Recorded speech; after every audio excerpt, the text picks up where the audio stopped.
Our lecture today is entitled Holiness for the Ger/Noahide. Holiness for the Ger/Noahide. Why did I make it specific to the Ger/Noahide? Is many times a person that comes out from the nations who take upon themselves the yoke of Torah, they're not really sure what they're supposed to do and how they're supposed to do it. Holiness has many different layers, maybe that's a good word, I'm trying to think of another word, phases. Holiness has many different aspects to it, and today I hope to sort of break through and give you sort of a nutshell of what holiness is and a method in which you can pursue holiness for yourself. We all know that Hashem says in kedushah, "Be holy as I am holy."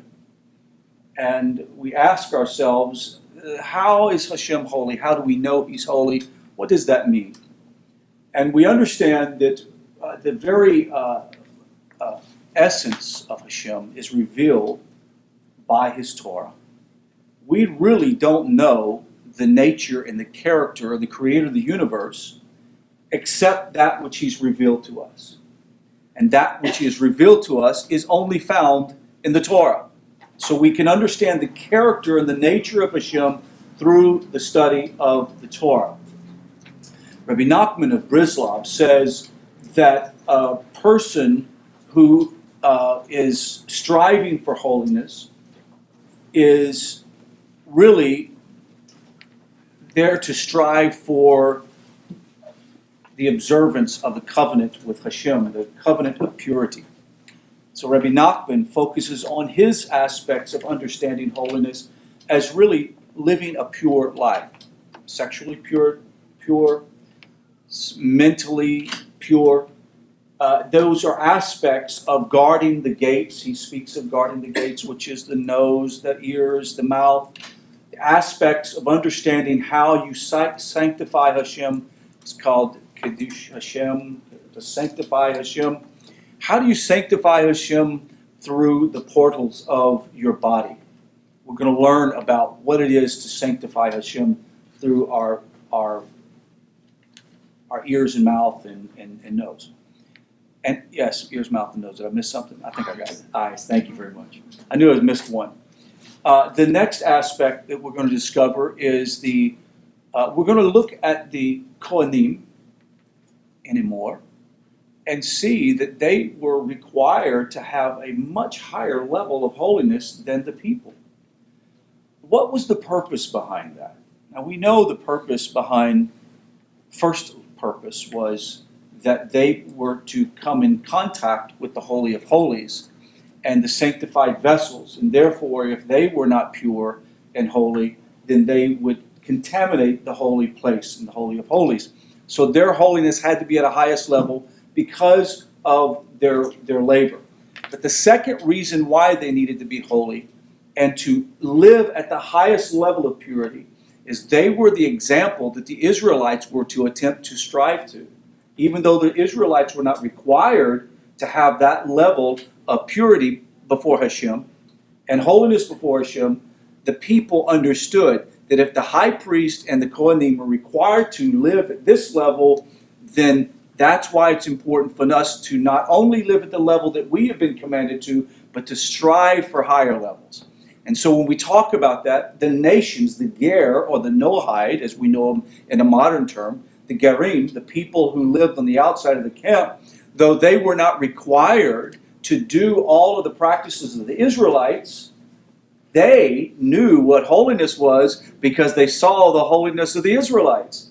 And so it is by observing the Israelites and the Israelites observing the Kohanim that we see that there is this example laid before us. And all of the nations have the opportunity to study Torah and to develop this holiness.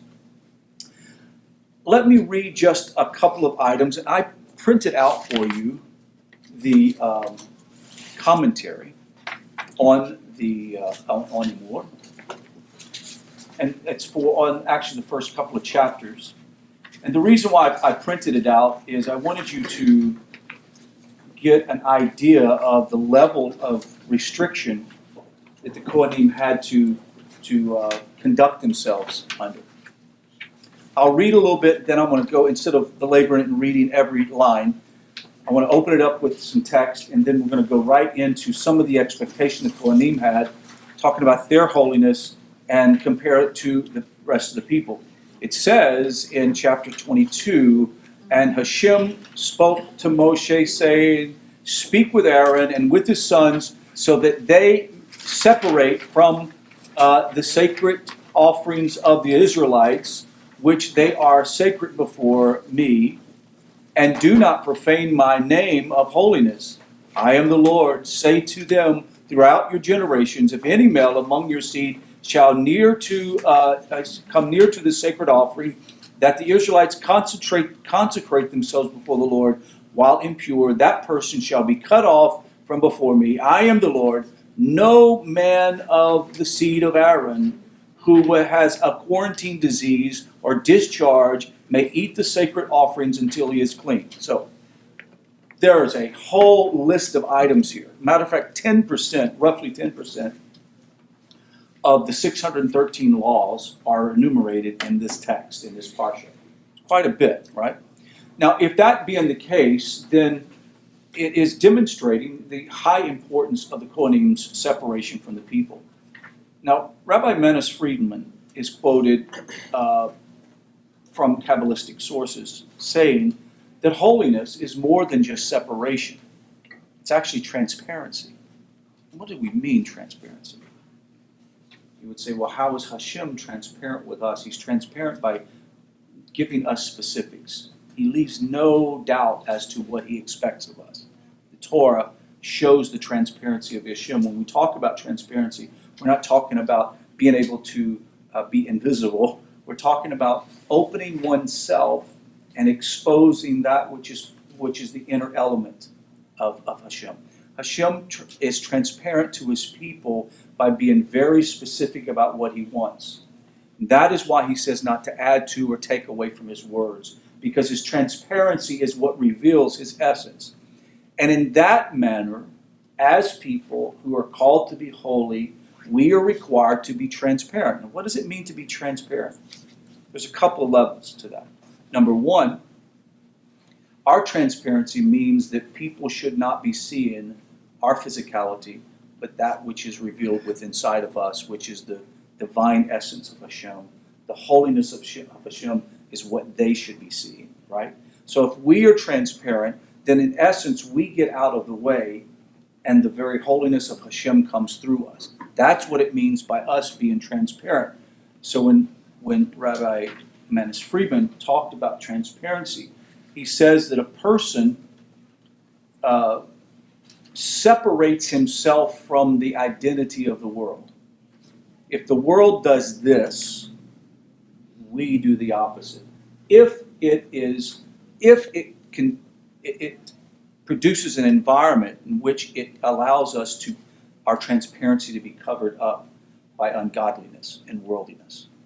We'll talk about some really small details of this in a moment. Though we understand that holiness is separation, meaning that they may do this, but we do that. That's what it's talking about too. But at the same time, God, at some level, is apart from his creation, not meaning that he's out there and we're here. It means that he is not affected by creation. Creation itself cannot contribute to Hashem, right? We can't contribute to Hashem. Nothing in the universe can contribute to the creator of the universe. Why? Because he stands outside of that.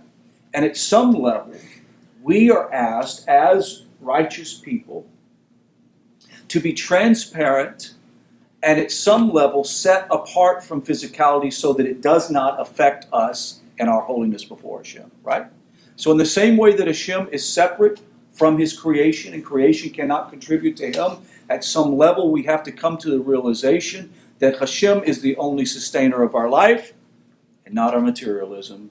Hashem is the sustainer of our health and not our doctors.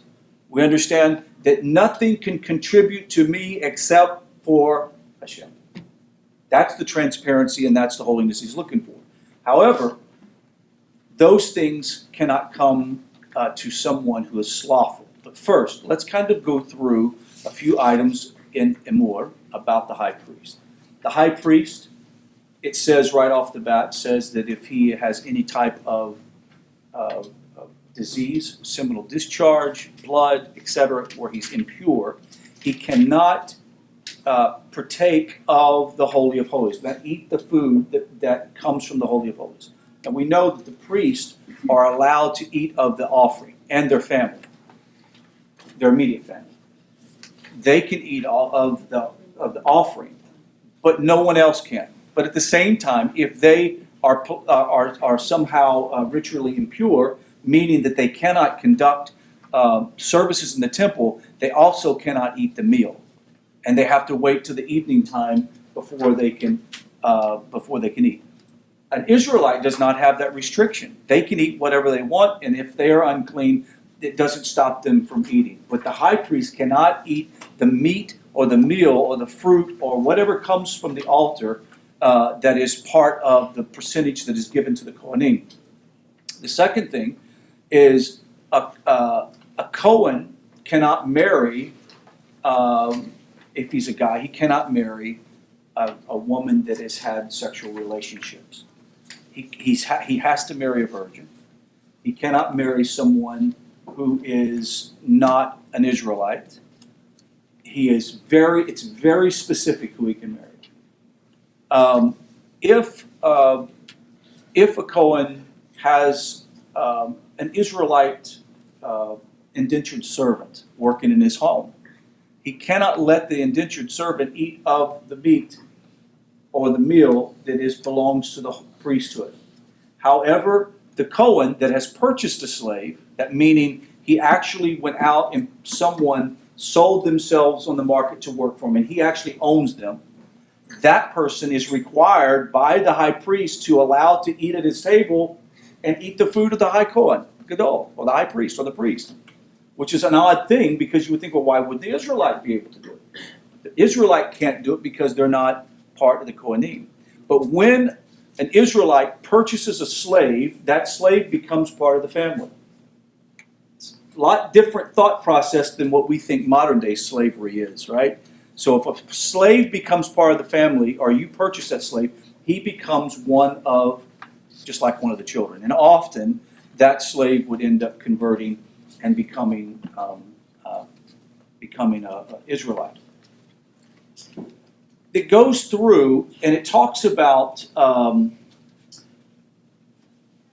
the high priest being forbidden to shave his patches on his head for ritualistic purposes of death, or plucking his beard. This is where we get the concept of growing the beard and cutting the hair, how it's to be done. The Kohen cannot let his hair get long, right? He's supposed to keep it trim. However, we're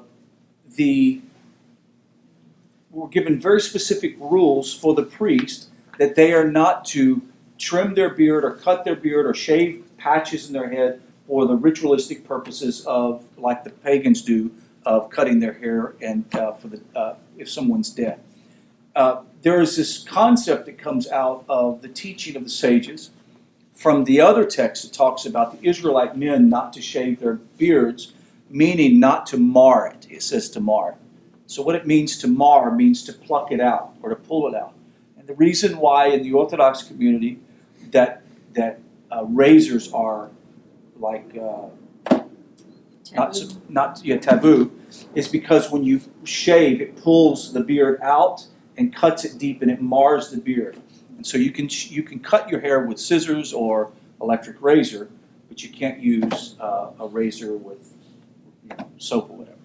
But it comes from this idea that if we are told not to shave for the practices of ritual, for ritual purposes of mourning death, then we don't shave at all. That's the Orthodox position, right? So we know this is what Hashem says. We're going to take it one more step further, and there's never going to be that opportunity for us to shave our beards off or cut patches in our hair, because we're going to stay close trimmed, and we're going to keep growing a beard. If we have to trim it, we'll use scissors, but we'll never do that. We won't violate that. Verse 6 says, "They shall be holy."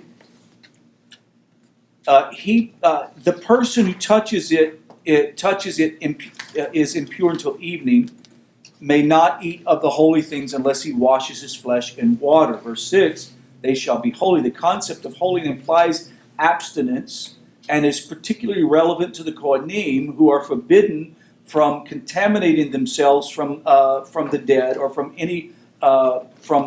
marrying certain kinds of women. It says they shall not desecrate. This concept, they shall not desecrate, says although the Kohanim have many responsibilities and privileges beyond those of other Jews, they do not have the right to resign from their position or give up their prerogatives. They are servants of God, and for them to neglect or deteriorate that role is a desecration of the name of Hashem. So a Kohanim can become disqualified, though. Even though they can't resign, they can become disqualified. How can they become disqualified? They marry a divorcee, right? And if they marry a divorcee, then they cannot function as a priest. They becomes injured, right? There's a whole list of items that disqualifies a Kohanim from operating or servicing the temple. Let's go through some of them, and they're all listed in this commentary. A condition of the eye in which you have a vein or structure that crosses over from the white to the color to the black, kind of goes over. It's an issue of an eye disease. That's eliminates you. You can't have a broken nose. You can't have an eyebrow that goes all the way across. That was odd, but the whole point is about defect. So the point is this, is the Kohen represents all of Israel. They represent what is best about the Israelite. And when they approach the Holy of Holies, when they approach the service in the temple, they are approaching the king, and they want to put the best look upon them. Here's the example. If you want to be a part of the honor guard at Arlington Cemetery, in the military, you have to be a certain height, a certain weight. You can't exceed it. As a matter of fact, all of the young men that work on the honor detail, that protect the tomb of the unknown soldier, they cannot drink alcohol for the whole duration of them being on the deal. They obviously can't do drugs. And they're supposed to maintain that level of identity. They're supposed to represent the best of the United States Armed Forces. It's the same thing with the high priest. These were not, prejudiced against people with disabilities. The AMA, was it AMA? No, what ADA? Americans for Disability. They would go crazy over this whole thing. But if you had a broken limb, you couldn't participate. If the limb mended, then after they appropriately inspected by the high priest, they could enter back into service. If they had a crushed testicle or genital mutilation of any kind, they couldn't participate. They obviously couldn't do it for these reasons. If you're crippled, you can't heave offerings. You can't do all. It's a lot of work. I mean, it would be a tremendous amount of labor. So you have to be in peak physical shape to do it. But it wasn't just about that. It was also about the way you look, the way you carry yourself. So if you had skin diseases, you had odd-looking molds, you have one eye crossed. I mean, any number of things you could not participate. Why? Because you're serving the king the very best, and you want those who are serving the king to serve the very best. The idea is that we bring Hashem unblemished offerings, and those who present the offerings must be unblemished themselves. He goes on to, in chapter 22, there is this whole idea about who can eat the offerings that are shared with the high priest, and they're actually called the terumah, the offerings that the priest can take home and eat. So I think I pretty much went through the whole thing. But if a high priest had a daughter who married, she could no longer eat of the meal that is prepared by the high priest, or that's been given, the food. Basically, it'd be like food supplies you could bring home for your family. If her husband died, or she was divorced and she had no children, and she came back to live in the home, she could then eat the meal that was prepared for the high priest, or the priest, the Kohanim. Once again, servant, if he was an Israelite with the hole through his ear, you remember the one who gets the identity, the awe post through the ear, he cannot have the meal that is offered to the offering, the holy offering. However, a slave could, which to me is beautiful, because then we realize this whole idea of slavery was nothing like we think today slavery would be. Let's go to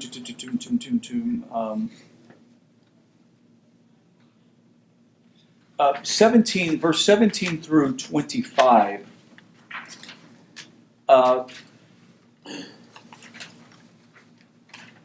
Is talking about blemished animals. Just as the Kohanim with bodily blemishes are not permitted to perform of divine services, so blemished animals are invalid as offering. God wants perfection for his servants in the spiritual and moral sense, and from his offerings in the physical sense. Even though a blemished animal may be larger and more valuable than the unblemished one, it is not acceptable, for God does not measure perfection in monetary terms. So, the question is this: could a blemished animal be donated to the temple? Big question. Yes. Can't be offered, but it can be donated. So you can donate an animal and say, here's the priest. They can then sell it and use it to buy offerings. They can do whatever. So a blemished animal could be donated to the priesthood, and they could see fit to do whatever they wanted with it, but it would never be offered to Hashem. So that would be the whole idea. With that being said, I want to get into ideas of holiness, and why did how am I tying more into this? I said briefly at the beginning, the Israelites understood the depth of holiness by looking at the high priest. And the people of the nations are able to observe holiness for themselves by looking at the requirements of the Jewish people.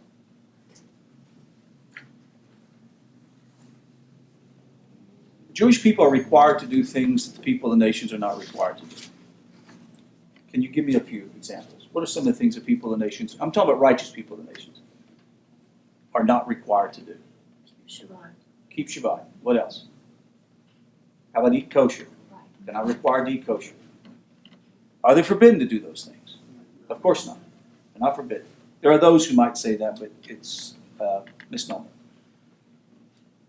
So the people of the nations are required to keep the Shavah mitzvot, the 7 mitzvahs that Noah was given, or actually was given to Adam all the way forward to Noah. Noah had the last component, and that was to have service to one God alone, and to not eat the limb of a live animal. If you watch the news, watch YouTube videos, there are plenty of delicacies that are eaten live. It's terrible, right? But if a person from the nations wants to take on more than the Shavah mitzvot, how do they know what to do next unless they observe what the Jewish people do? The difference is, though it's not required, here's a few more that'll probably shock you. It is not forbidden, first, for an Israelite to have a relationship outside of marriage. It can't be an adulterous one, but it's not forbidden. However, it does make them unclean. And because of the fact that the married woman is the one who goes to the mikveh, it produces a whole lot of problems. So is that something that is accepted in the Jewish culture? No, it's not accepted. So we're talking about what is holiness, meaning there are some things that, permissible possibly, because it doesn't really address it. It only addresses adultery. Did you know that? Adultery, or rape, obviously, but adultery. Did you know adultery and murder have the same penalties? Actually, adultery is one penalty worse than murder. The penalty for adultery is stoning. Why is adultery and murder so close together? Because when you take something that is not yours, and betrayal is at the highest level of adultery, Hashem is attempting to portray this idea that adultery is the worst part of betraying a relationship. It destroys people. It destroys lives. It destroys children's lives. Hashem also wants to emphasize that very fidelity in our relationship with Him. That's how He looks at adultery. When we turn to other gods, we are committing spiritual adultery, and it brings spiritual death to us. It is said that any Sanhedrin that would execute a person, more than one person in 70 years, that is a murderous court, which meant that the only way that a person could be put to death for adultery is there had to be 2 or 3 witnesses that were absolutely observant to the highest level of Torah, that saw it, and warned them. So, the death penalty for adultery was more of a, what do they call that? A threat, but there's another word for it, not threat, a deterrent. More of a deterrent than anything. So if we look at the Israelites and we say, okay, this is what he says for the Kohen. The Kohen could not even marry a woman that was not a virgin and could not have a relationship outside of marriage. Then the Israelite says, even though it might not be completely forbidden to have a relationship that is not in marriage, as long as it's not adulterous, I don't do it because now I see what the Kohen is required to do. You follow me? So the people of the nations have no prohibition of having sexual relationships without marriage. They don't even have to be married. Did you know that? Shocker, isn't it? But a person who's striving to a higher level of holiness is not going to be going out getting hookups. Right? I'm sorry, for people in the video, a hookup is a relationship without responsibility. I have to translate those things. Right? But the people of the nations that don't profess allegiance to the God of Abraham, Isaac, and Jacob in His Torah, no responsibility to it. Someone asked me the other day what was my view on homosexuality. And I said, well, that's kind of a broad question. Can you narrow it down? What do you mean, my view? Am I homosexual? No.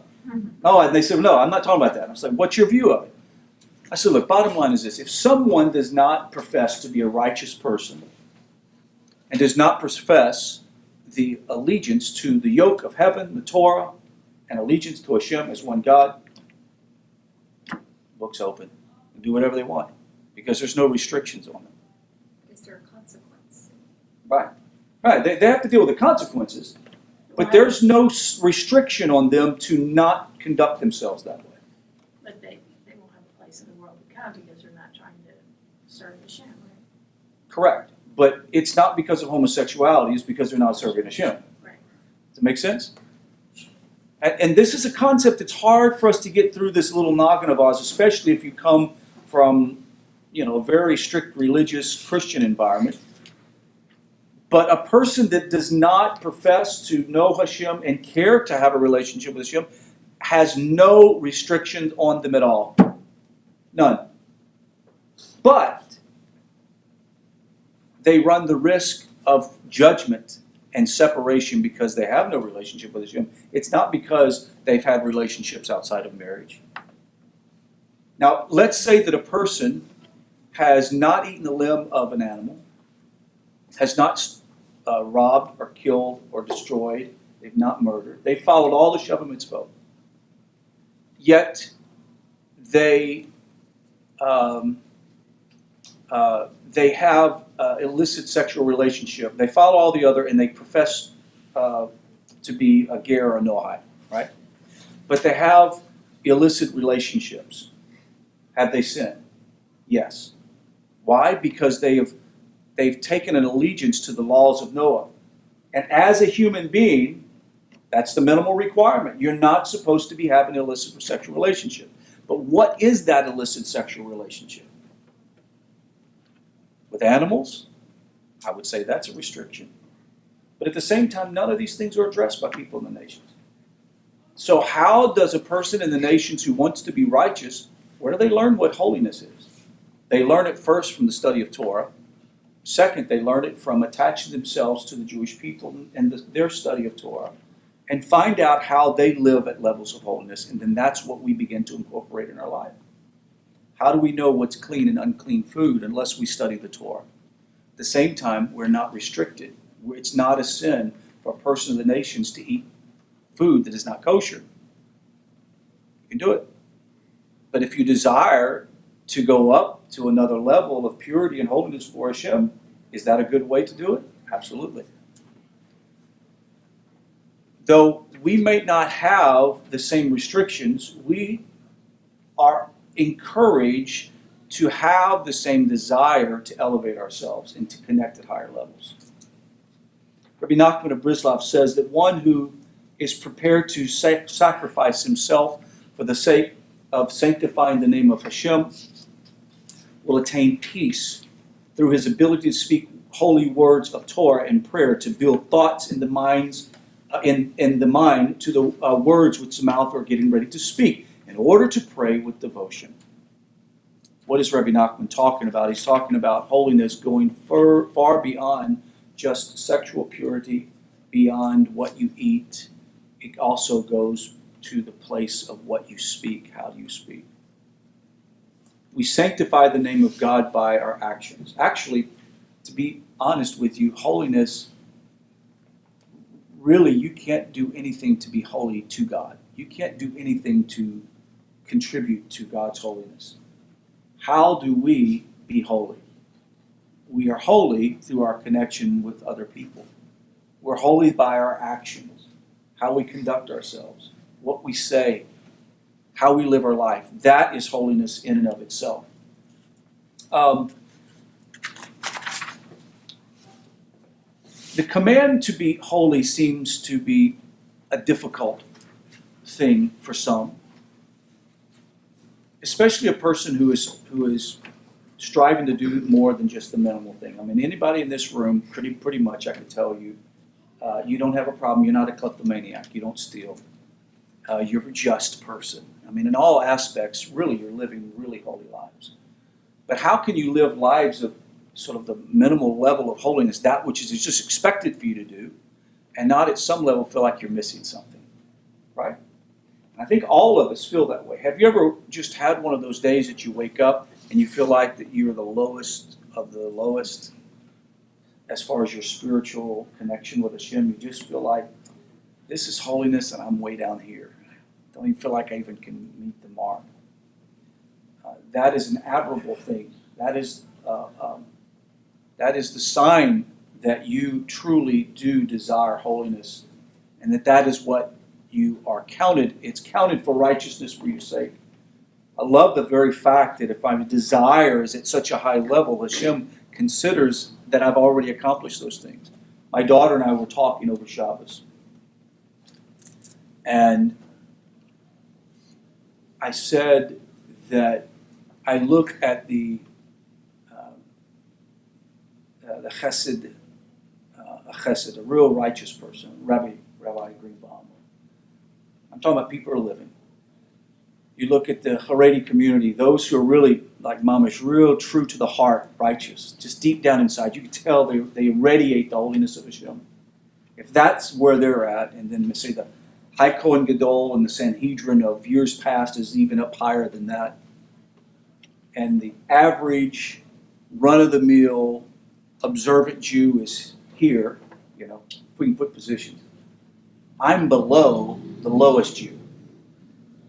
Have you felt that way before? Like, here's the lowest Jew on the totem pole that hasn't really done much, who's only just in the whole mechanical thing, doesn't have sort of a soul connection at some level. They're just kind of going through the mechanical provisions of Torah law, and that's where they're at. They're at the bottom, and here's the Chesedim, and here's the high priest, and here's the Sanhedrin, and here am I, way down here.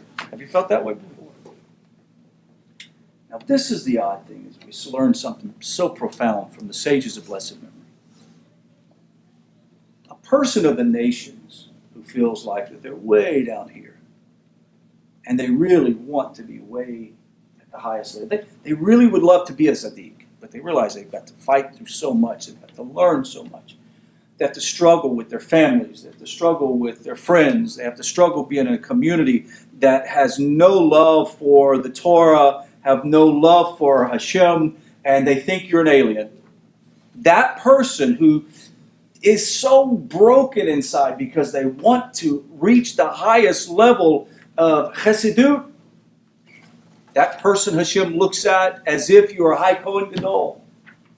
That person, he looks at you as if you are a high priest. Can you fathom that? I can't even wrap my brain around that because I feel it's such a low place. I strive to want to be in community and want to live an observant life, and it just absolutely seems out of reach, impossible. And because it vexes our soul, the sages of blessed memory says that in the end, he will see you as if you are Kohanim. That to me blows my mind. Blows my mind. That is the proof as to why the people of the nations must continue to strive to at least desire it, even though you may not be able to do it. Even though you're not able to practice the highest level of purity, washing your hands before every meal like you're supposed to, even though it's not required of you, yet you struggle to make sure you do it, and all the people around you who have no idea, like, why do you even care? Why do you do this and you mumble this prayer? What's the point of all that? And why do you take time to break bread before you eat your meal and do a blessing, and your friends go, oh, here we go, he's showing off, she's showing off. And you go, no, you don't understand. I feel so low. I don't. You see, the essence of a person who's truly holy, they don't feel holy at all. The essence of a holy person is a humble person, is a broken person, is a person that truly wants to reach the highest level and yet feels they are so far away. So what is holiness? How am I to be holy? Holiness is a state of revealing godliness and God's purpose. Holiness, its base purpose and nature is one who becomes nullified. He or she becomes invisible in a material world, and only Hashem is seen through their actions.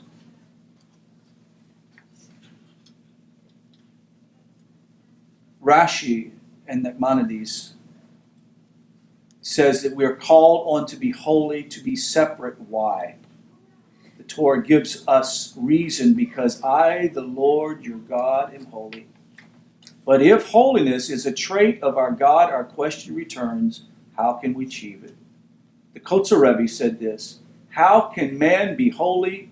Only because I am the Lord your God, am holy.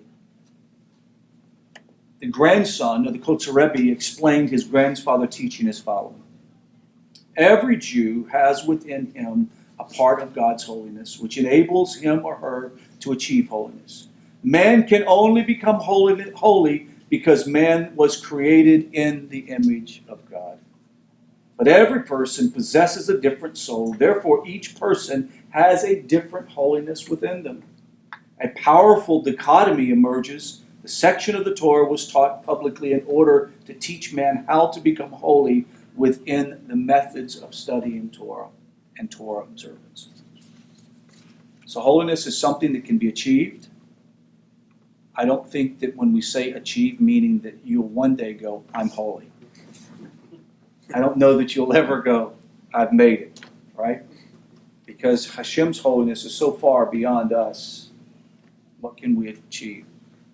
But always promote the desire for holiness. And if you do not have that deep desire, then go to the fields.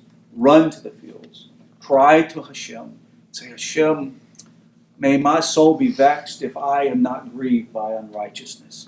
May my soul be twisted and turned if I feel that for 1 second I would turn to idolatry. May my mind be tormented if for 1 moment I meditate on anything unholy or unclean. And if I will do that, Hashem will elevate you and bring you to holiness.